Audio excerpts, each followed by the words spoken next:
All right, I am Mickey, and I'm here for Transplant TV in San Diego, and I'm joined today by? Rick Gradisek. Excellent. Well, Rick, so what brings you to the Transplant Games? This is our first time, my sister and I, did the Transplant Games, and we are here. My sister is the recipient of previous transplanted organs, and I was one of her donors. Oh, that's fantastic. So are you competing today? Yes, so there's two divisions. We can compete as a donor or as a recipient, so I'm in the donor division, and today I came to swim. Oh, that's awesome. Well, good luck. This is going to be fantastic. And so how did you learn about Transplant Games if this is your first year? Good friends of ours from back home. We're Team Alleghenies, which is the Western Pennsylvania team, per se. And good friends of ours are the head of the group, and they got transplant before, and they informed my sister and I after I donated. Excellent. Excellent. So what did you do to train to get ready for everything that you're doing? Nothing. Absolutely nothing. You're going in cold. Well, I signed up primarily for golf because I like to play a lot of golf. And then they have all this list of games, and I said, well, I'll try to swim. So today's swimming, right. then I'm going to do darts, and then we're going to do pickleball. All great games. This is going to be a fantastic time. So, you know, there's not a lot of people out there that know about Transplant Games. So, correct. You know, what do you think is fantastic about these games? What would you want to tell people that don't know that this event exists? I think this event creates more awareness, and that's the number one thing. Back home, the University of Pittsburgh, UPMC, the Starzl Clinic is quite known. Okay, so there are many people in Pittsburgh that know about it, but a good friend of ours that grew up in Pittsburgh with us, he's here from Scottsdale. He received a liver, and he said he had heard nothing about this. So, all right. Well, what would you do to make sure that people know?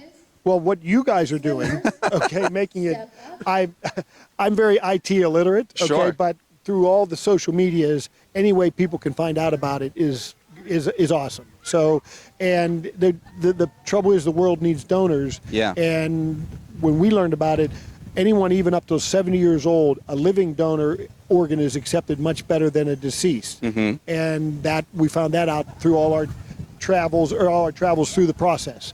And so anyone, and I'm living proof. It takes some time, but I'm doing quite well with one kidney.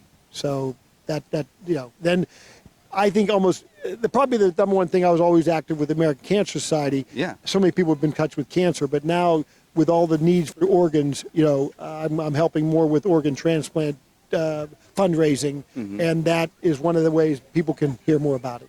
Absolutely, and it's incredibly, it's just such a great human gesture to have a living donor experience. And so what was that like for you? Well, when it's your sister, Yeah. okay, she grew up at age 15 with juvenile diabetes. So for 25 years, she took insulin every day, and then the opportunity came for a transplant. So back then, Dr. Corey, who unfortunately recently passed away, he pioneered the pancreas transplant. So my sister got a kidney and pancreas, and then people would say, are you still diabetic? Well, no, with a new pancreas, she's no longer diabetic.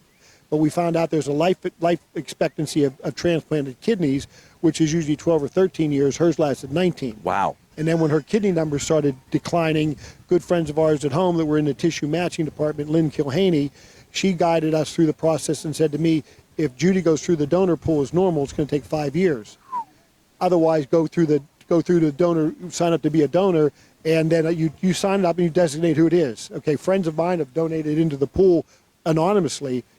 You fill out Judy Gradisek. So Yeah. my testing was hopefully to be the fruition of my kidney going to her, and end up being a 6-for-6 match. So, Wow. You know, thank you, Mom and Dad. You know, it's incredible seeing these donation trees come out and how many people can, you know, be connected to one another through the living donor process. And thank you again for joining that pool of people. It's incredible to see what's happening. I thank you, and for all the people on which side they are, whether they're on the donor recipient side. I mean, we thank you. Yeah. So, very much. Well, excellent, Rick. Well, best of luck in your competition today. Thank you so much for speaking with me today, and all of luck, and hopefully we'll see you later in the games. And I have to say one thing back home, we have a pit.